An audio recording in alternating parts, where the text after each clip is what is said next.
What's up, you guys? Welcome back to the channel. This is Ryan Aranda here, my best life Paraguay.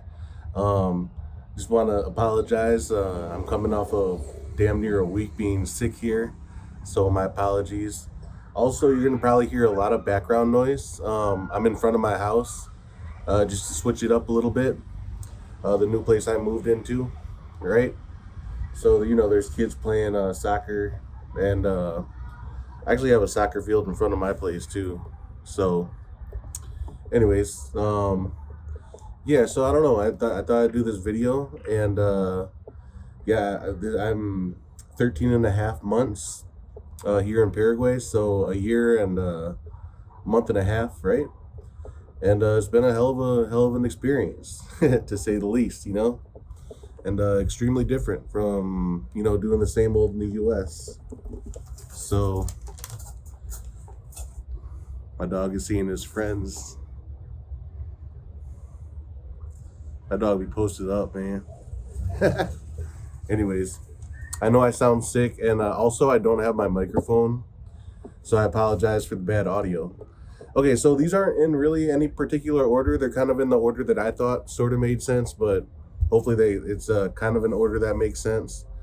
So yeah, so anyway, so 12 things that can greatly impact you while moving abroad. Some of these are for better and for worse. So number one, or actually here, let me start with 12 and then move to one. So number 12 is culture and language, right? So this depends on each person individually, but you're going to be impacted greatly from the new culture that you're going to be moving to, right? And and also hopefully building up your language skills. You know what I mean? Over the weeks, months, and years that you're abroad. You know what I mean? And so this can be a frustrating process. It can be a frustrating process, but it can be an incredibly rewarding process as well, right? Because once you spend some time, yeah, this is why I wanted to come in front. There's like dogs, and my dog is like, he knows all these dogs. Anyways, this is one cultural thing, man. Just like a bunch of dogs, uh, these would always all be on leashes in the U.S. You know what I mean? Okay, but anyways, getting back to that,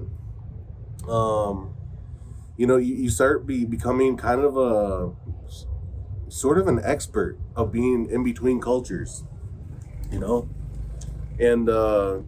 a lot of people appreciate that, right? They'll appreciate,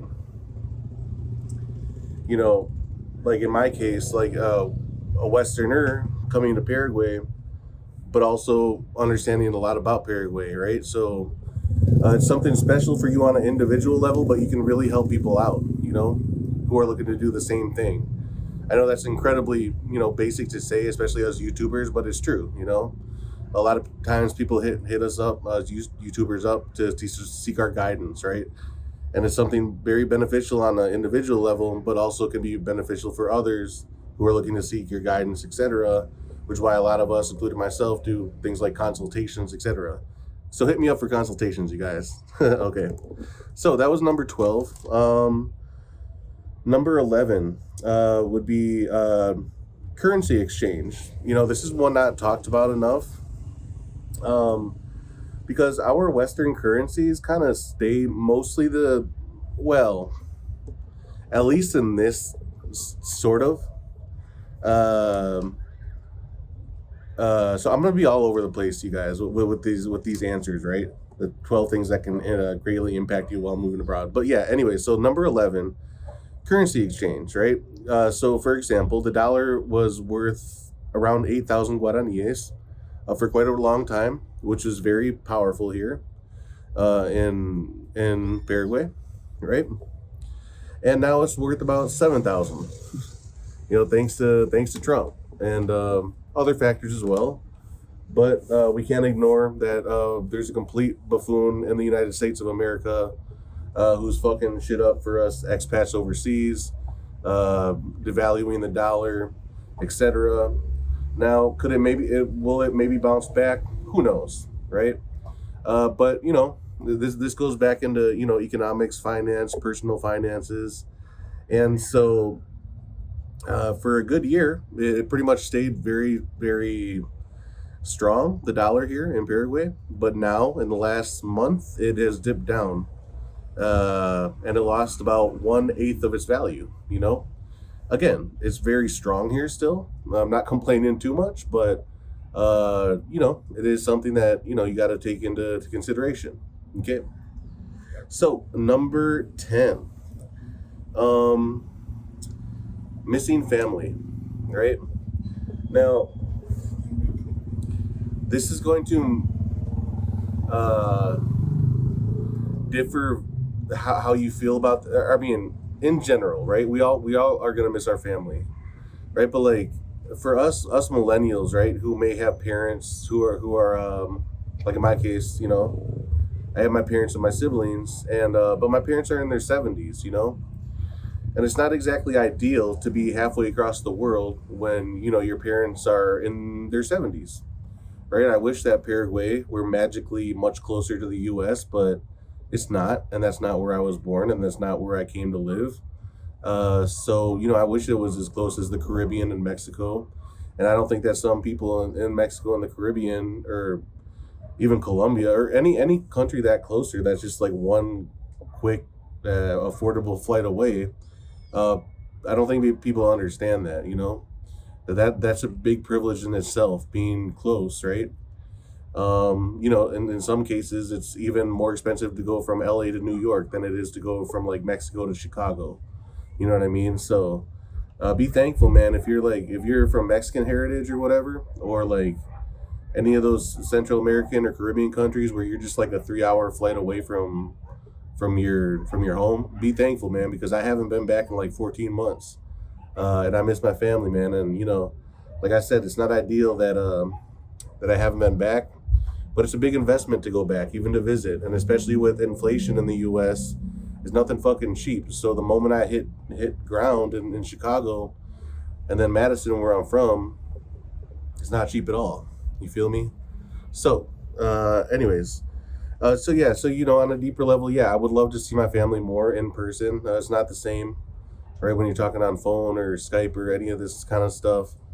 Yeah, get to see my life and all that, but it's just not the same, man. And I miss the days when me and my dad could take my dog on a walk here, in North America, and my folks will, visit me, probably in the next year coming up here, but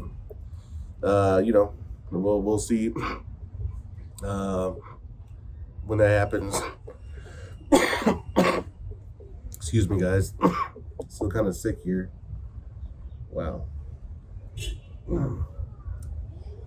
There's a beautiful, beautiful woman. Holy shit. Anyways, okay. Uh, Number 9 is missing friends, right? So I greatly miss my friends in the States. I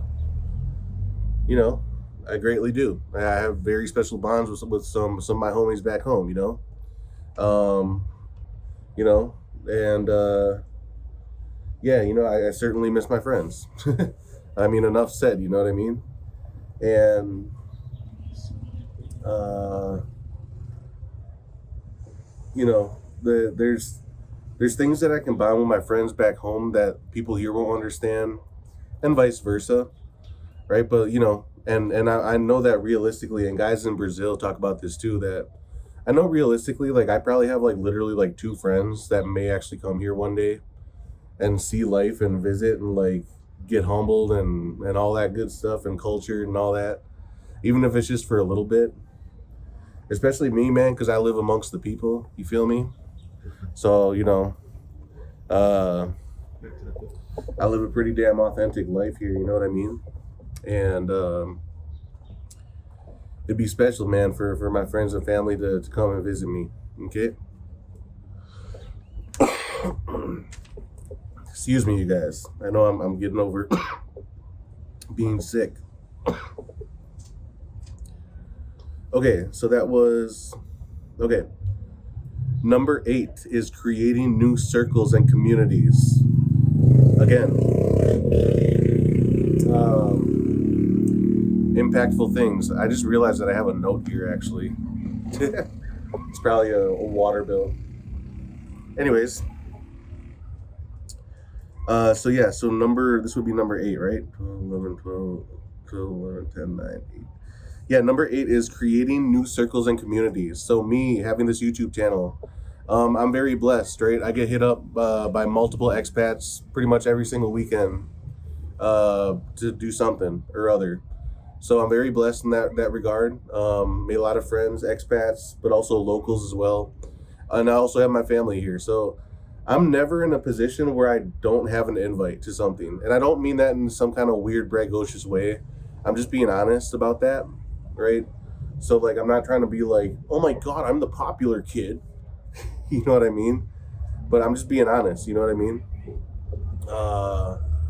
That I get a lot of invites. Some are more serious than others, and I can't accept them all. Like literally, I don't have the time to. But it's cool, man. And we're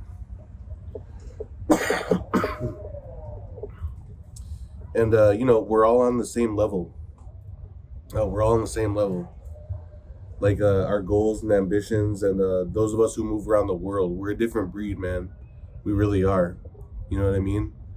Like there's something about us, man, that we're just like we take action, and we're incredibly ambitious, and we're some fucking we're some go-getters, dude, and we're some risk takers. We're calculated risk takers, most of us, but we are risk takers. You know what I mean?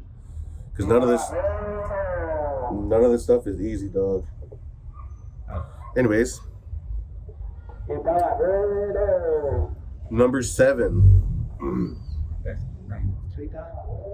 Number 7 is losing touch with the USA, right? Like, sorry, guys. Here, 1 second, you guys.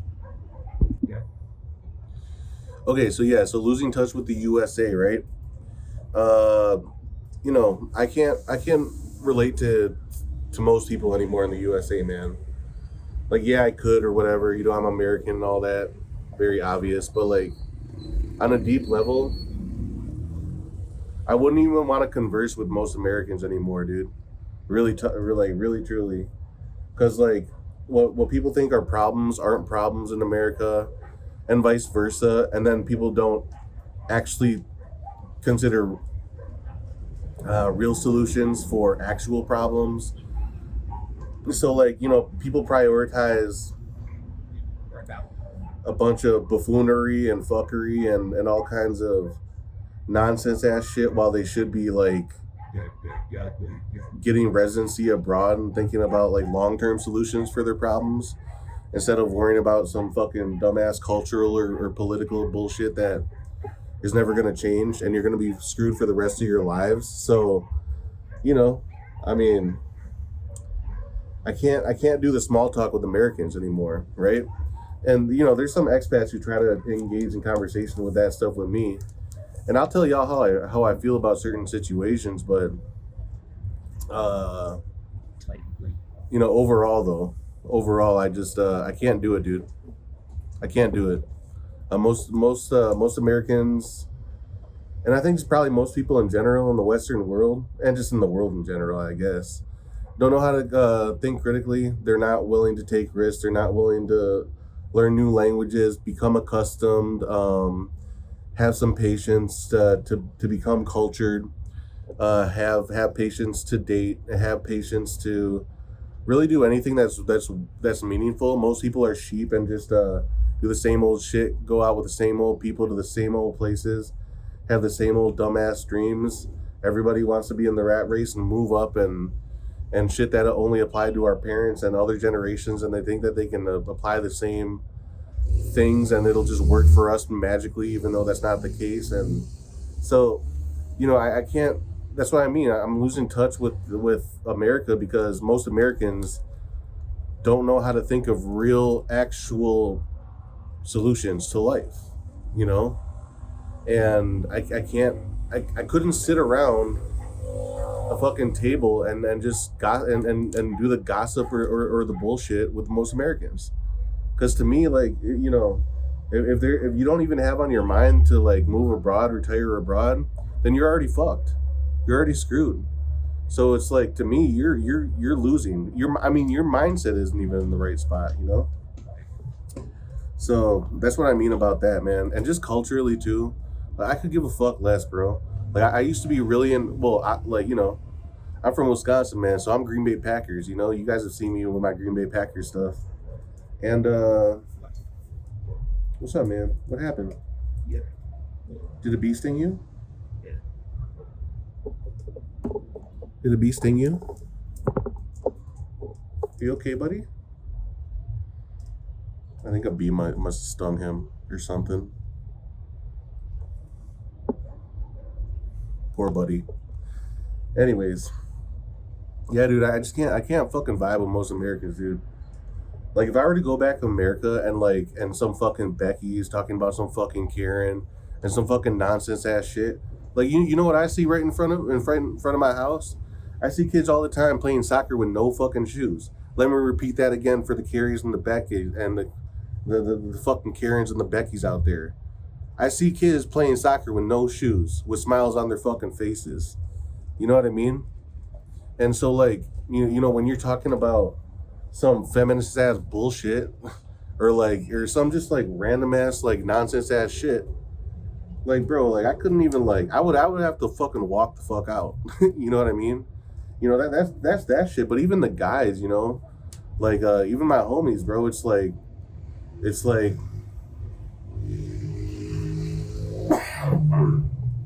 sorry, but they're just, a lot of people are just too simple minded, bro.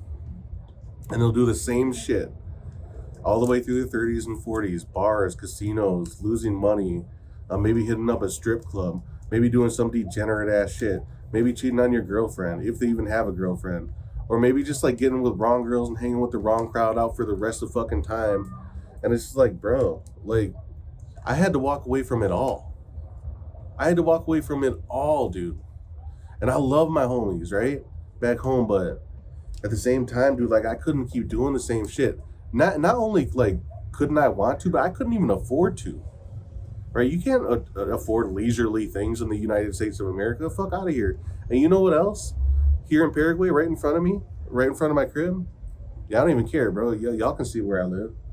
Fuck it, you know? Right in front of me, there's guys who will come with the cooler, and on like Fridays and Saturdays, they'll come with the cooler, and I'll say nothing. Like, bro, hell yeah, like, you know, they'll come with the cooler with their cold ones, with their beers, and they'll just kick it till like 11 p.m., maybe midnight.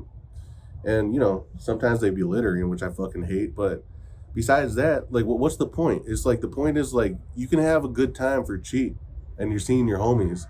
But, like, so many people just want to go out and take shots and shit that are like fucking $15 a goddamn Patron shot in the motherfucking United States of America, and everybody's just trying to spend more. Everybody just pretends that they have all this goddamn money that they don't. And I'm like, that's what I'm saying, bro. I can't fucking vibe with Americans, bro. I can't do it, bro. And like, even here, it's like, even when I go out here, guess what? I'm meeting people internationally. I'm meeting people who speak English with different accents from around the fucking world. Like, if I stayed in the same fucking bars in Madison, okay, what am I meeting? Some fucking random ass douche boys from fucking northern Wisconsin? Oh, cool, bro. Some Chicago bros? Oh, cool, bro. Some Milwaukee bros? Oh, cool, bro. Like, I grew up around that shit. I don't need to be surrounding myself with the same ass minded people my whole motherfucking life. I already lived that whole fucking life. You know what I mean? So, you know, you gotta, like, surround yourself by go-getters. And like I said, these international go-getters literally hit me up and invite me out, man. And it's a privilege. It's an honor. I can't all the time, and I get sick and stuff too. You know what I mean? So, like, point is, I can't vibe with America. Okay, you guys get the point. I went way too long with that. Where are we at? Number 6 is creativity. You get a new spark for creativity. You feel me? So, for me, it's YouTube and these videos. But also, if you guys don't know, You probably do know. But I love to sing, you know, and like, you know, in the US I would practice karaoke for what? To come here one day and fucking do karaoke in Latin America. Because Latin America, people actually do karaoke right, and people actually like listen to each other and stuff. And in America, it's just a bunch of fucking drunk ass college kids who don't even listen to each other, and they don't even listen to somebody who actually sounds halfway decent. But here, you can literally meet women if you sing decent enough. You can impress your date. You can sing and dance and all that good stuff here. So like, you know, but even this YouTube stuff, you get like you get a certain urge to do creative stuff when you're abroad, right? Because you're not stuck in your little stupid fucking box back in America. You're not stuck in your stupid fucking mindset back in America, or surrounded by the same goddamn people who just did the same goddamn shit. You know, and again, I love my peoples back home, but like I try to get them to see the light, and like after 14 months abroad, you kind of know who's like watching you and ain't watching you, and vibing with you and ain't vibing with you. You know what I mean? Anyways, so that's the spark and creativity. Number 5 is appreciation and humility for people and places, right? So I don't really have to expand on it this much, but what I just was talking about, like, you know, seeing kids play soccer with no shoes, that's some old country shit. You don't really see that in America. You know what I mean? So like, you know, appreciate your life, dog. And then this is what I also tell, and this is why like serious expats usually come to my channel, because they know that I have a certain love for my country in Paraguay, right? And like, you know, I love it when people tell me, you know, oh, Paraguay is amazing, man. I met a wonderful woman, and you know, I'm starting a life here, and man, you know, I love this place so much. I'm gonna give back to this place, right? It doesn't have to be on day one, right? But your community should benefit and is going to benefit from you living in it. You feel me? As an expat, so you know, you just get humbled, man. You get humbled and you get appreciative of life, dude. You start understanding that some locals live off of $20 a week for fucking groceries.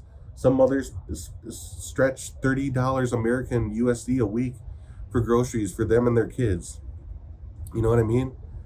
So it's like, you know, and that's why I say, like, you know, they can do it, I can do it, you know? So, man, and I already know this stuff, like having, like, family that is local, you know? If you guys don't know my story, most of you probably do, but if you don't, like, go back and watch my videos on my story, you know? When I met my biological family here 13 years ago, okay? Okay, what was that? Number 4 are opportunities and investments. I'm not going to bore you guys to death. You guys already know opportunities and investments, but I'm just talking about in general. You could set yourself up to do something completely fucking new, completely fucking, that's like so like different than you were doing, and kind of find yourself in these opportunities without even trying to find yourself in these opportunities. You feel me? So, for example, one of my first videos was me just curious at the houses that I just kind of wanted to get a grasp on to see if I could buy myself. You know what I mean? And then I filmed them, and then I made a YouTube video out of it. And now that YouTube video is sitting at like 15,000, 16,000 views. You know what I mean? And I'm like, damn, bro. Like my random self, just because I had the knowledge of and the bilingual abilities and all that, and the will to pick up a camera, you know, and my phone, and just fucking go for it, you know, and just start filming, you know, places, you know, and now,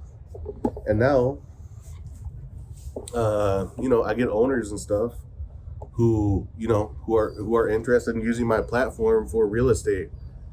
You feel me? So, hey, no. So, you know, like, you know, you find yourself in real estate abroad. Something I never, ever, ever fucking thought. Because I fucking hated real estate in the U.S. It was just it felt like such a fraud fucking game. And oh, believe me, there can be some fucking fraudsters here too. But like, it just doesn't seem as fake, you know? And I also like the idea of like selling to like, you know, middle-class Americans, like places they can actually afford, instead of selling places within America that people fucking can't afford, or people pretend like they can fucking afford. etc. Right?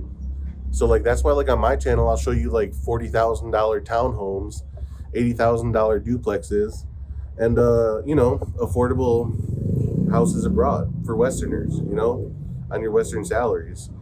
Um, yeah, I may start filming some of the upper end stuff too, but you feel me?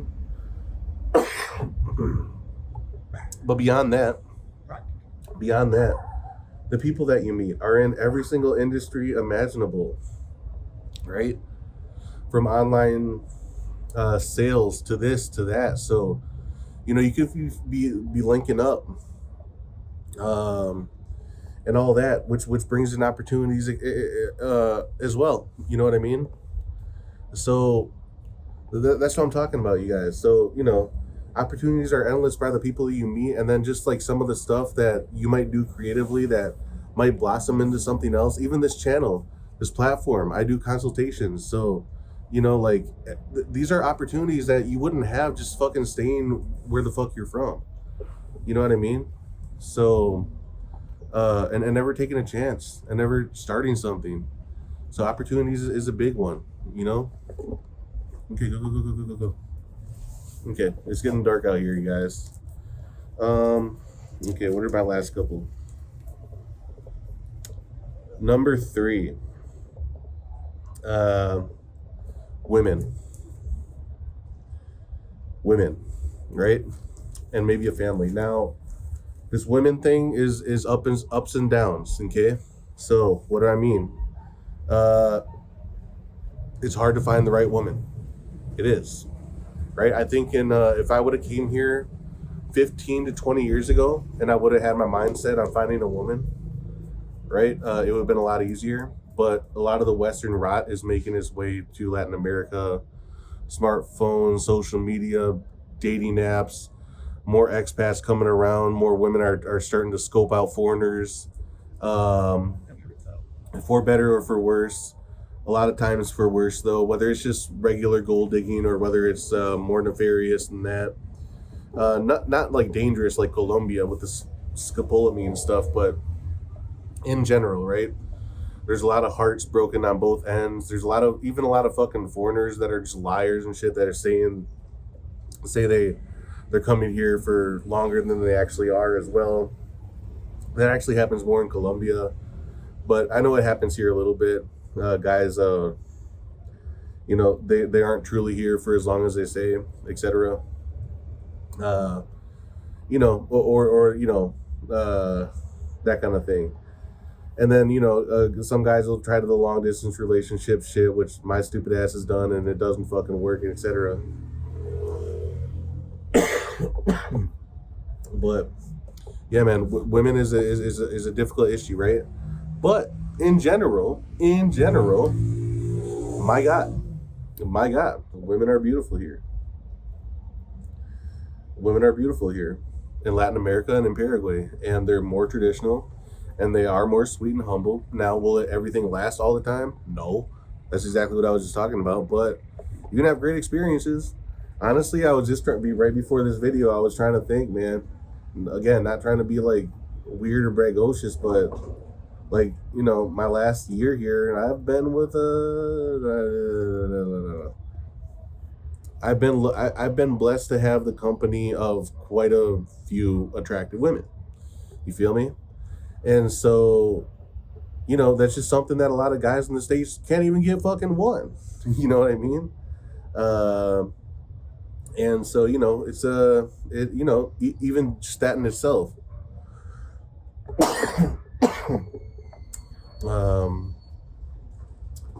is a blessing, right?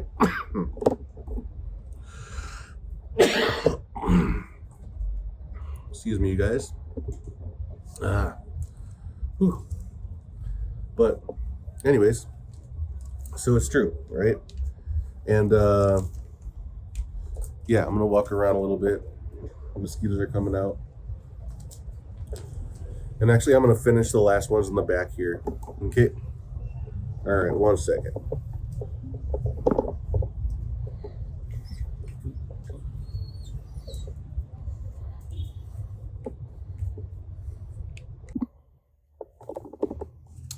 All right, you guys. So we're back here, back inside my place. Mosquitoes were killing me right when the sun was coming down. So my apologies. Yeah. So let's keep talking about the women thing. Yeah, is it much more pleasant to date in general here in Paraguay and Latin America and around the world? Hell yeah, right? Even experiences that may not last forever. Can still be pretty damn fun while they're going. You know what I mean? And so, shit, I ain't complaining. I may not have found the one, but that's okay because even what, actually, I was talking to my aunt the other day. She was like, she straight up told me, hey, because I told her like, hey, it would be ideal for me to get married in the next couple of years. You know what I mean? But she was just like, don't get married just to get married. You know what I mean? So I love that wisdom from my aunt. You know what I mean? So, anyways, yeah, yeah, man. So yeah, the women thing is difficult, dude, and it's a and when you guys start talking to me about women about like, oh, I'm gonna be here for 1 or 2 weeks, I'm like, oh, damn, dude, like at that point, just go out and have fun, man. Just go out and have fun. Don't even try to find one for long term, dude, and definitely don't try to do one for long term overseas. The max you should be away is like 1 to 2 months. Like women don't even have it in them to wait 3 to 4 months, right? Communication will go bad. They'll start leaving you, all kinds of shit. I know from experience, but also I know from other guys' experience as well. It's a different world. And so, yeah, that is how it is. Okay, and then the last two. So number two is moving abroad. Things that can greatly impact you for the better. Number two is finding purpose and meaning, right? So there's a good chance that you could have lived a good majority of your life, especially you guys in your 50s or so, without hardly having any purpose or meaning, right? Or you might have married the wrong one. You might have uh, gave everything your all to the wrong woman. Hell, I know some of you guys who, I mean, unfortunately, like you don't even have the best relationship with your kids. A lot of times that has to do with the woman kind of manipulating your kids against you, right? So you've kind of, I don't want to say wasted, but a lot of your life is gone, and a lot of your life was kind of this mush and this slop of just nothingness, right? Existing for other people, right? And not finding your true purpose or meaning on this planet. Which is another reason I don't personally mind taking my time with this whole finding the one thing. You know what I mean? Because I've been through it, man. Longer relationships, flings, all that kind of stuff, dude. I've been through all of it in the States and here. So I'm just really taking my time with all this stuff because I'm living a good life, man. And if a woman can't see that, that's on her. That's her problem. If a woman doesn't want to stick around, that's her problem. You know what I mean? And in fact, let me tell y'all something. And this goes for all you guys who have been successful in dating at one point in your life, right? In some form or fashion, women are gonna try to make their ways back into your lives, right? Whether it's a simple text, whether it's a simple this or that, a random like on a video, hey, how are you? Let's get together. What have you been up to? Even though they know goddamn well what you've been up to. So it might not be like full fledged, like let's start a relationship again, but that's how you know that you're a decent person as well. Especially if they come back and they want like any kind of, if they want to look for if they find comfort in trying to contact. Now, you don't have to engage with them. I stupidly have. But, and that's how you know that, it's not, a lot of breakups aren't on you. You know what I mean? It's on them. You feel me? So yeah, and I know I'm going on a tangent here, but like Jesus Christ, And so, anyways, getting back to the point, always comes back to women. Not just saying, but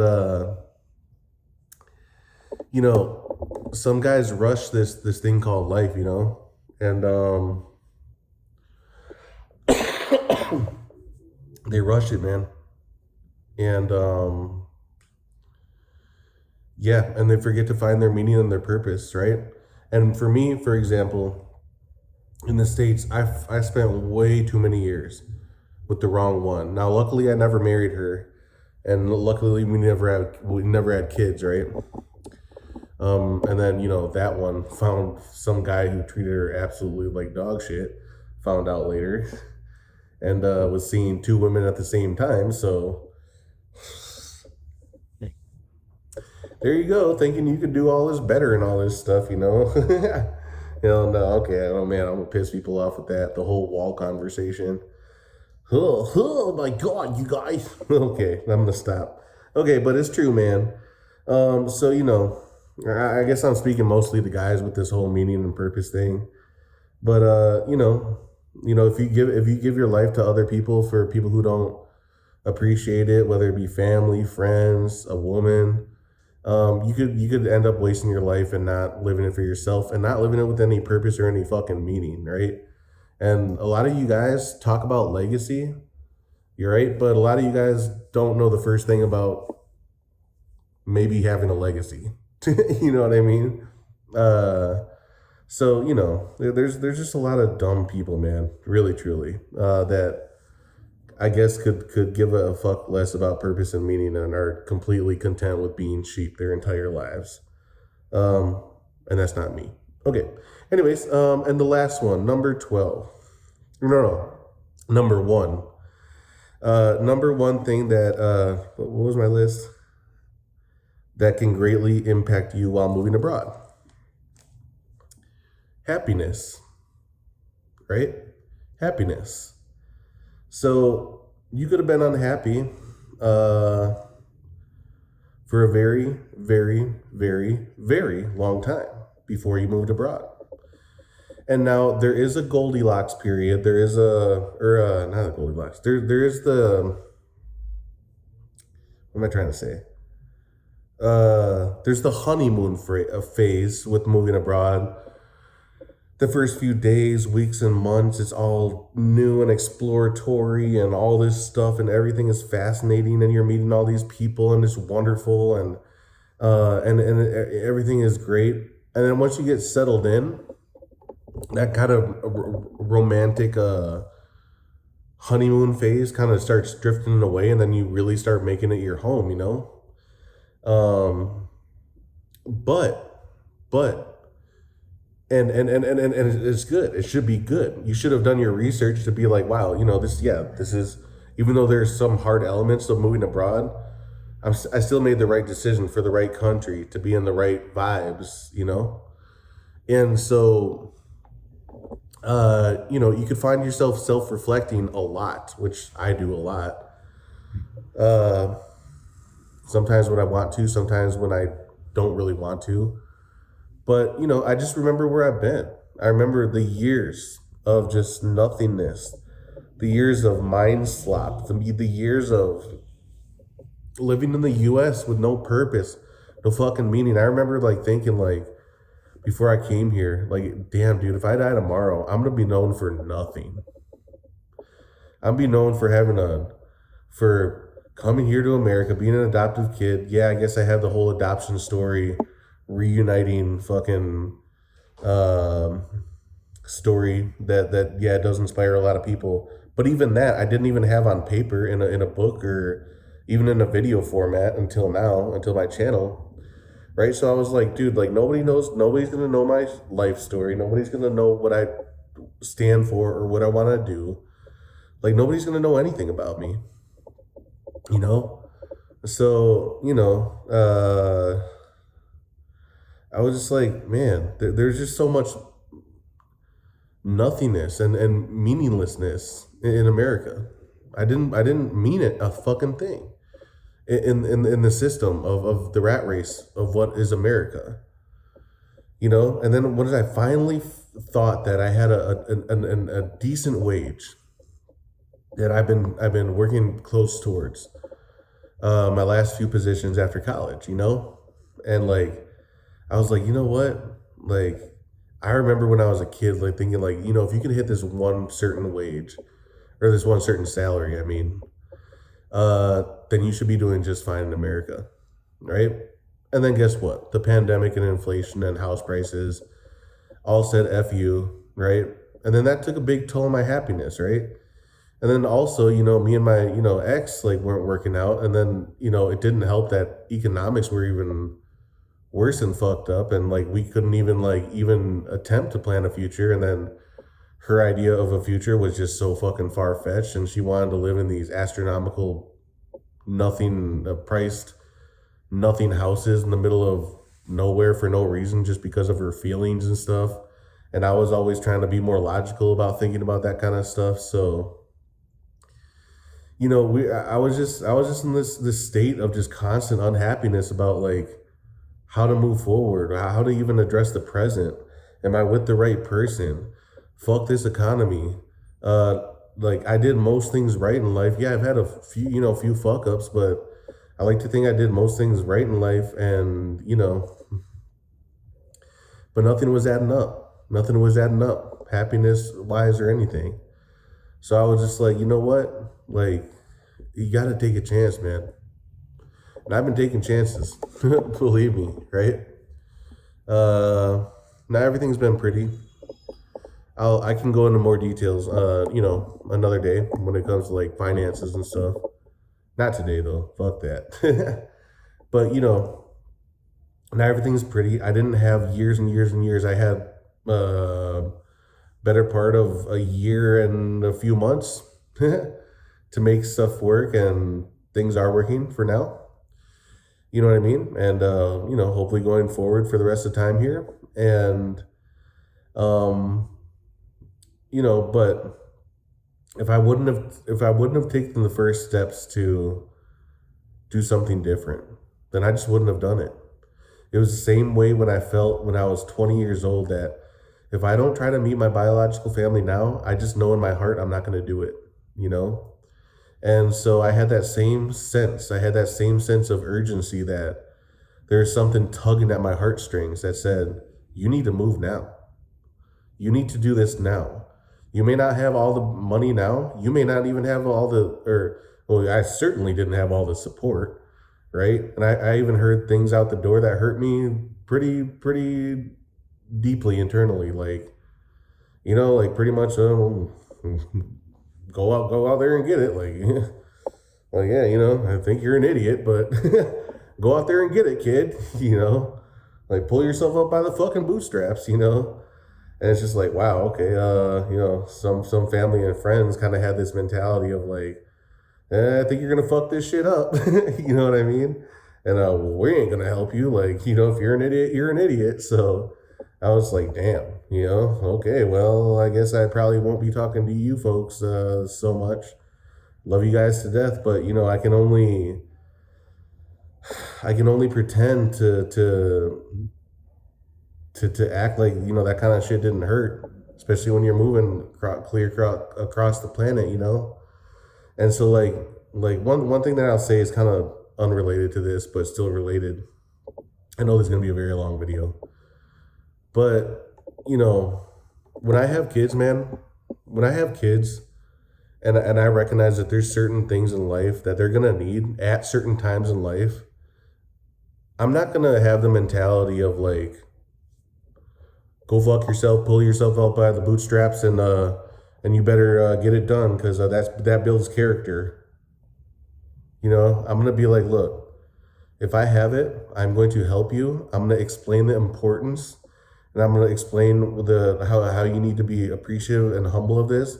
But I am going to help you with this one thing so that you are able to then work on your own businesses and projects and endeavors in life. So you are not owing systems, and you are not worried out here till God knows how long, when I might not even be on this earth. and I still haven't seen you purchase a place to live permanently yet. I'm gonna do everything in my power to make sure that those things are settled in your younger years. Am I gonna spoil my kids? Fuck no. But am I going to help them with some of the bedrock landmarks? Fuck yes. And so I don't know. I just have a different mentality, man, of like, I don't need to see my kids suffer for a good 15 to 20 years after they graduate high school and or college. Um, for me to be like, look, I have it. I want to help you with this, right? So you can put it behind you, you know, and then, you know, you can really start building up your life, you know, instead of owing institutions and systems and this and that. And, you know, so, you know, that's going to be my mentality, man. I know that's very different from other generations. Um, and, you know, like, for example, I know this is kind of crazy, but I would love to buy, you know, say I have two kids, I would love to buy them each their own 30 to 40K house when they reach 18. So those things are locked in, right? I may keep it under my name for a little, but they're going to be their own house. They're going to have their own houses. Maybe after a couple of years, I'll transfer it over to their name, right? And then maybe their mid 20s or so. Once I feel that they understand the importance of it, all that kind of stuff. And that'll just be what I do, right? But you know, in exchange, I would ask them to put absolutely everything into their grind, into becoming their own bosses in life. Um, you know, and or finding the right people, right? So you don't have to be in this quagmire, weird fucking struggle far too late, especially if I have a daughter up in your fucking 30s trying to figure out if you need to be a boss babe to survive or if you can find a good man, etc. So you know, I just want to set my kids better up, man. You know what I mean? And you know, I don't need to see my future kids struggle and suffer needlessly, especially if I have it. You know what I mean? So, anyways, I think that's that was a whole big old tangent at the end, but you know, just in case my future kids are to see this video, hold your dad accountable and be like, Dad, remember what you said in that video? Because you know, I don't need to see my kids suffering economically through their fucking 30s and 40s and shit like that. If I can help, I'm gonna help, and I'm not gonna be all like, pull yourself up by the bootstraps, you goddamn dumbass. You know what I mean? So I'm not gonna have that mentality. You feel me? Uh, yeah. Anyway, so that's the happiness part. You can find your happiness abroad, and it's gonna be way better in the States, and you're gonna have meaning and purpose and a better chance at living happily in life. That's the whole point of the number one. Okay, I know I went off a big tangent. My bad. Oh, this is a very long video. My bad, you guys. Again, this is Ryan Aranda, my best life Paraguay. Keep hitting me up for consultations and all that good stuff, you guys. Much love. Take care of yourselves, and I'll see y'all in the next one. Peace.